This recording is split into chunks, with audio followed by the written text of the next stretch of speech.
wonderful ideas and suggestions for guests and topics. Great events, programs, and all the countries and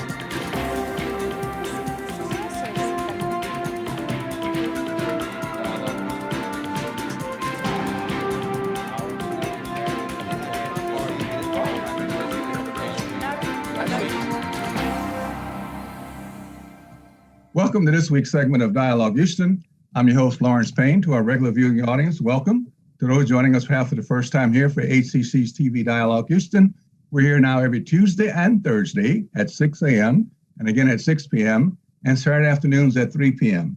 As always, in the top of the hour, let me thank you for your thoughtful emails, calls, and text messages concerning previous shows and topics and subjects we've covered here on Dialogue Houston, but particularly your great ideas for topics, guests, and subjects and issues to be covered on upcoming segments of Dialogue Houston. For after all, this is your public affairs, community affairs show on HCC TV, now proudly in its 29th season. We begin our 30th season in January, which I'll be talking more with you about.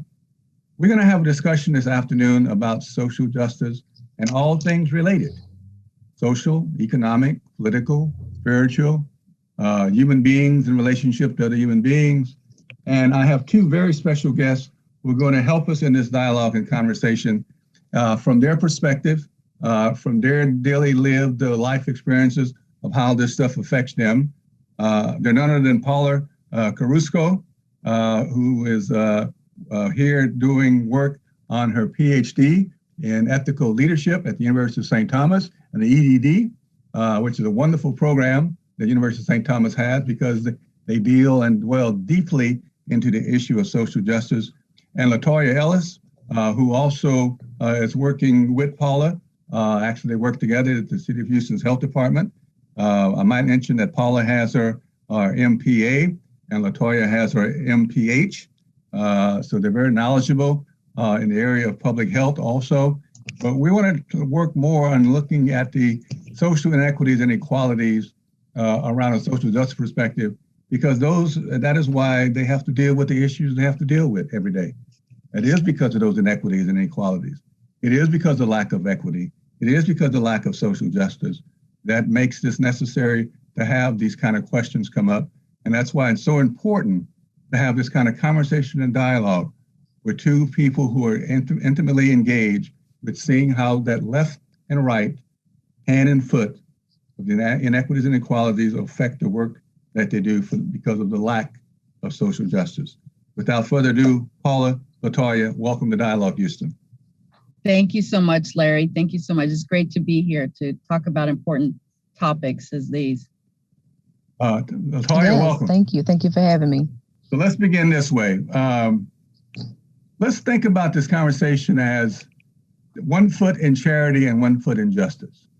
So they're compatible. They're not either or, they're both and. They're the same side of the same coin, different sides of the same coin.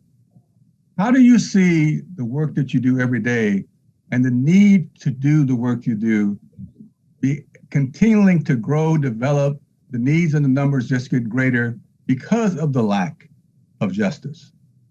I'll go first if you like, Latoya. As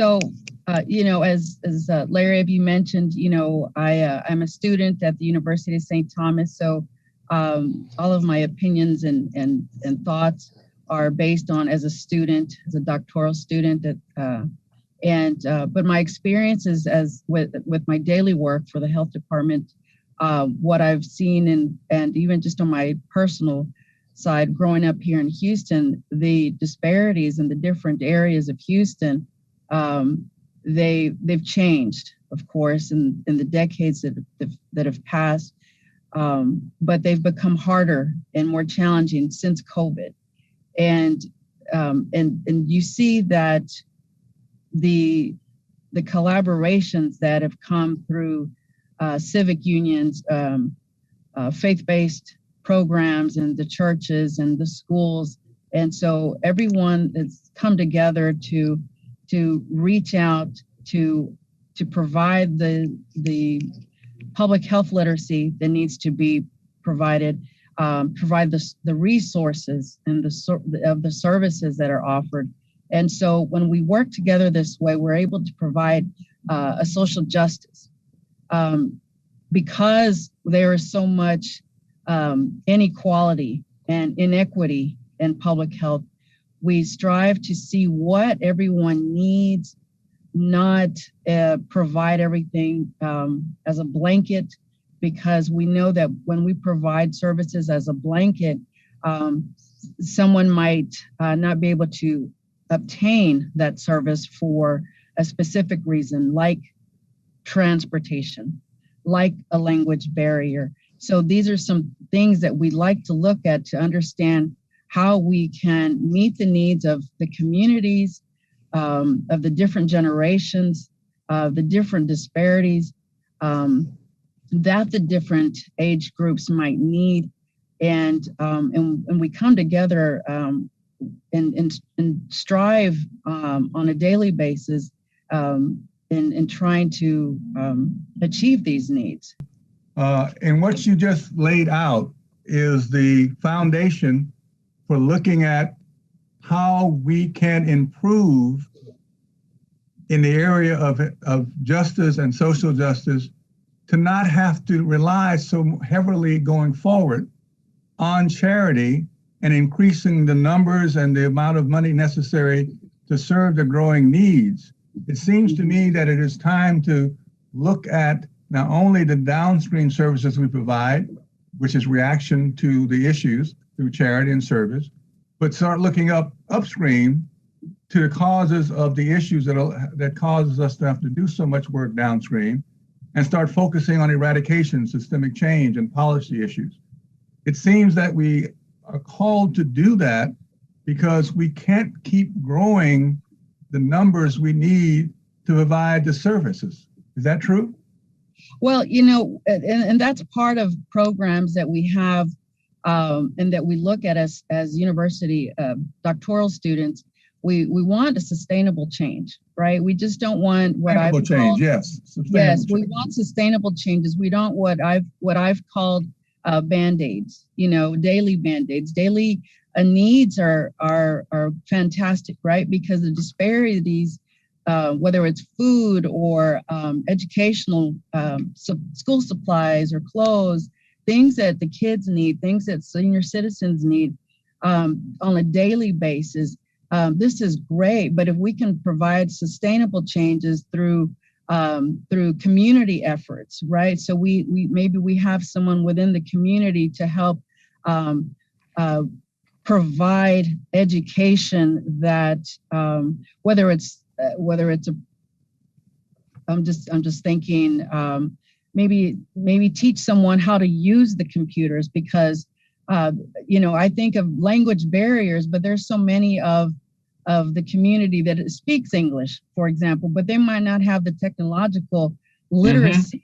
So, right. You know, maybe there's someone in the community that, you know, we can provide training, let's say at a multi-service center, we can provide how to use the cell phone, how to use the apps on the cell phone, how to use how to use social media to not only to make contacts with healthcare services, but especially during COVID, we're using technology as we are right now. Today I'm in my car because we need technology wherever we are. But if you have a senior citizen, for example, that cannot make the doctor's visit, well, we have apps, right, that where these doctors can call in and speak with the called the telehealth visits, or I forget exactly what they're called. So, you know, maybe within the community to have a sustainable change, maybe we have someone that can teach senior citizens how to use these apps, and so that way that senior can rely on themselves while they're at home. And so in using that, they can, you know, use that telehealth visit. Or she can say, you know, oh, well, if I can use this app, maybe I can ask for Meals on Wheels to come to my house. You know, what else can I use this app for? I understand the concept. And so when you have sustainable changes like that, you have people that can, you know, provide self-care, because self-care is so important, because we don't want people to miss on their, you know, obtaining medication, right? Because they couldn't make that extra visit for that refill. And so when you have sustainable changes, that will empower the community at all generations, not just the seniors. I worry about the seniors because of technology and because of transportation and just whatever needs they. Sometimes you just don't have that access, and that's the other thing. Having access to public health literacy is so important because there are so many programs that are available, whether within the health department or within different civic groups, churches, food pantries, clothing. There's all kinds of services that are available. WIC, where a mother can go at. One time I was at a baby shower. I can't remember who hosted. I think it was U of H or. But anyhow, it was at CUNY Homes, and they provided a baby shower for any woman who was expecting. Come and get baby supplies. And so when you have these services, but no one knows, that's you're not able to fill the gaps, that the people need. And but in trying to again make sustainable changes, if we can help this mother who's expecting, if she can learn a trade or learn something, how she can become, empower herself economically, social, because we understand that not just language and transportation, but, social economics is a major factor in the disparities. And so depending on where you're looking, the different zip codes around Houston and the sub-Houston areas, you're going to have different intersectionalities. Someone in Pasadena might have a different need who's in Acres Home. And so knowing the communities very well, knowing the details of what is around their community so that we can utilize and collaborate, because collaboration is so key, I feel, especially during COVID, because knowing what services are offered, what programs, what the churches can do for us, whether it's just utilizing space, because sometimes we just need space. We have the funding, or the materials, but we just need space. So getting to know each other during this pandemic is crucial. And so again, sustainable change is key. Collaboration is key. And doing all of this, you provide social justice with in creating not just equality, but you're able to create a change, a platform from equity, because public health equity is key for everyone. We want everyone to have equity in their health, to able to have the ability to make well-informed decisions about their health. You have raised so many issues in that last comment. But before I come back to you to elaborate on a couple of things you said, I want to double check on the technology. Latoya, are you there? Yeah. You're there. Yeah, okay, we lost you. I thought we lost you for a minute there. You did. You lost me for a couple of seconds. I don't know if it's me getting kicked out because of my service or whatever have you, but doesn't matter. You're back now. So again, welcome the second time. All right, you've been listening to Paula. Let's hear your perspective on this. Yeah, I was make sure my service, but from my perspective, I was thinking you brought up a point about closing gaps. Is an old adage that I really hold dear to me, that I think is true. Give a man a fish, he eats for a day. You teach a man how to fish, he eats forever. He feeds his family and things of that nature. And what I think our programs are wonderful on a lot of capacities, but I really think a lot of them are giving someone a fish.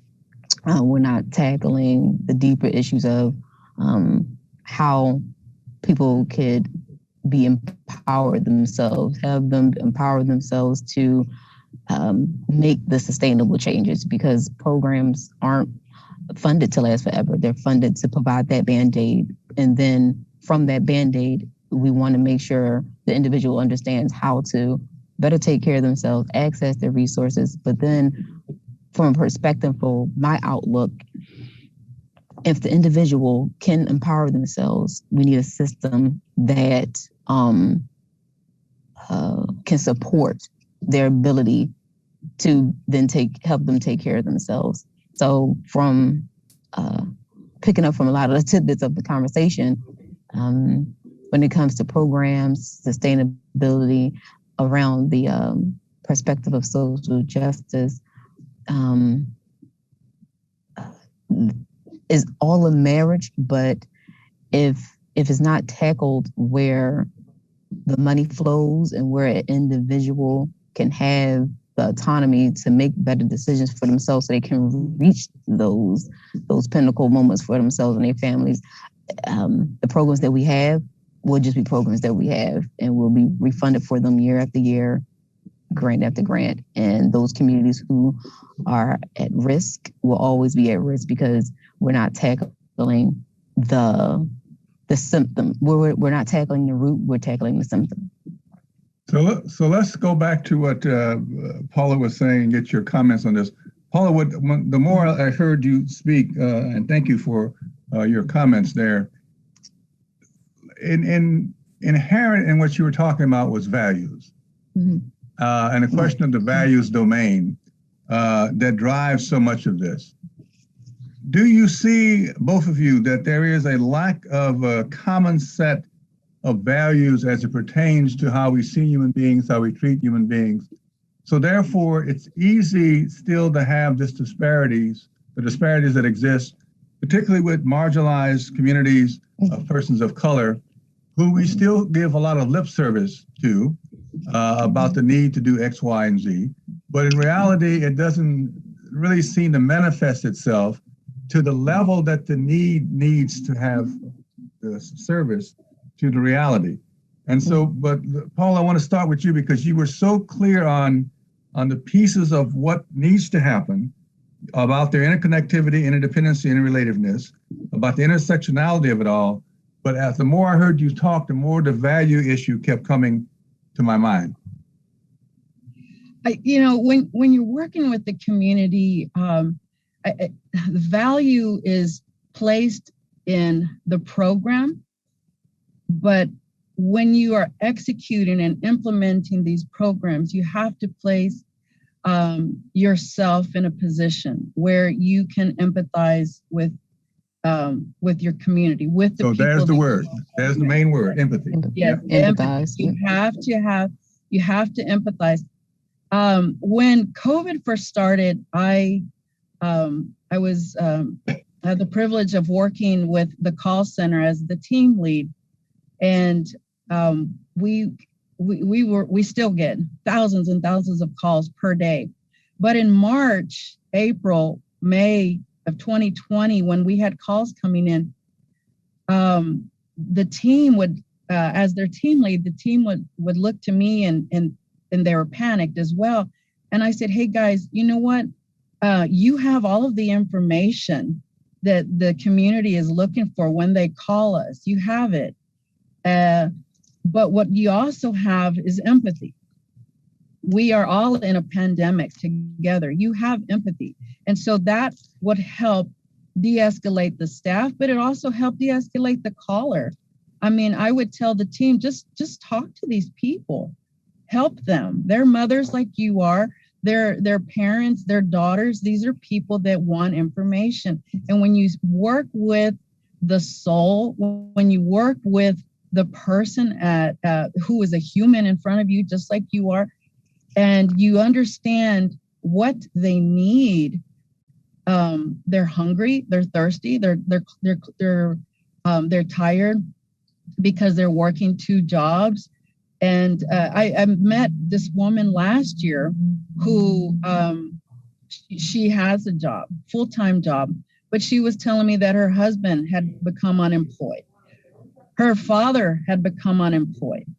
So the families moved in together. So now you have multi-generational homes, and you have 12 people, I think she said, in her home with her children and her younger brother and sister. And so you have all these people in her home, and she's the only one working. So you have to empathize, not just what you see, but what you don't see.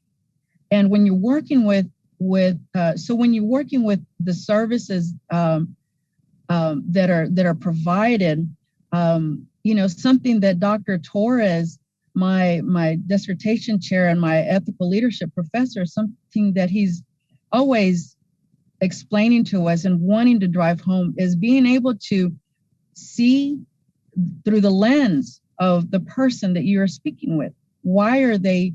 What do they need? How are they feeling? Why are they feeling this way? And when you're able to work in an ethical manner with the community and with having the ability to empathize with the people, because we've all been in a situation where we've needed it in return, right? We've all needed to have someone to just give us a break. Just, I know I was late, or I know that this or that, but when we're, and actually I myself was a child that needed food pantry growing up. And I remember my mother working with me with my homework.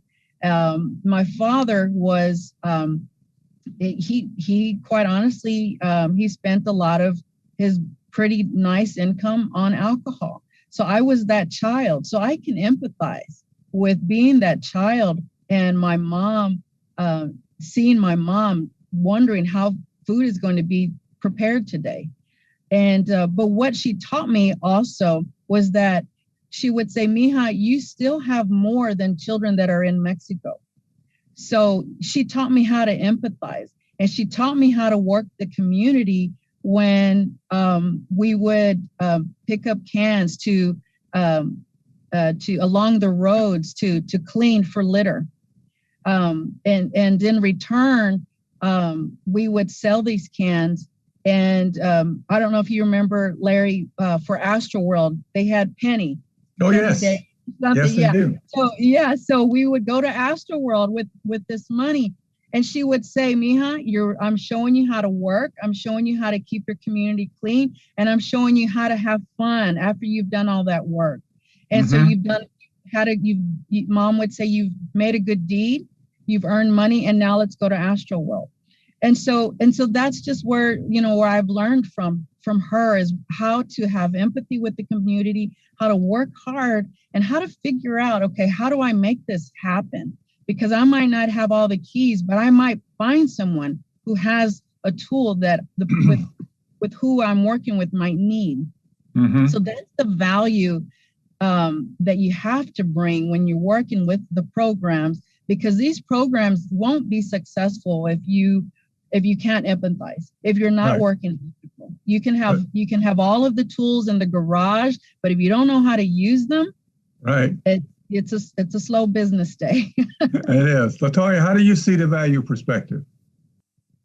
Well, I work particularly right now, but throughout my career, I work with asthma control and prevention. And what I see is the perspective is, from what I see, most people don't see themselves as a lens of someone who could need that help. Like, for instance, common sense, quote unquote, is not so common. Someone may not know the information they need just in general to harness the optimal decisions, the optimal information to make the better decisions for themselves. So in the role I have now, I provide resources and information to those families that may have not been able to access certain information to take care of themselves when it comes to better cleaning products for the house. They may think they're doing the right things based on what they have, but there was a gap in the information because they just didn't know what was affecting them at that time. And so me understanding, like, well, hey, I did not always know that, for instance, just for a very simple example, well, hey, Doritos, such a great snack, but hey, didn't know that it was certain things in it may not be the greatest for me. But then I learned there were alternatives. So now I have the autonomy to make the choice to now better myself, and to put a lighting, now make the choice to take what I've learned and utilize it. And for me, my perspective is, hey, I'm a person my upbringing was at a point where, hey, I needed help, I needed resources, and those who took the time to step in to understand, like, hey, tomorrow something could happen to you. You could be in this predicament. You can lose a job. You can be using a product that's harmful to you because you don't know what the harm is.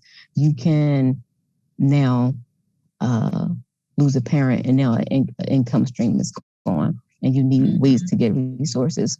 And so I see my role as a vessel to providing and sharing what could be beneficial to the person I'm working with based on where they are and what they need. We got about 30 seconds left.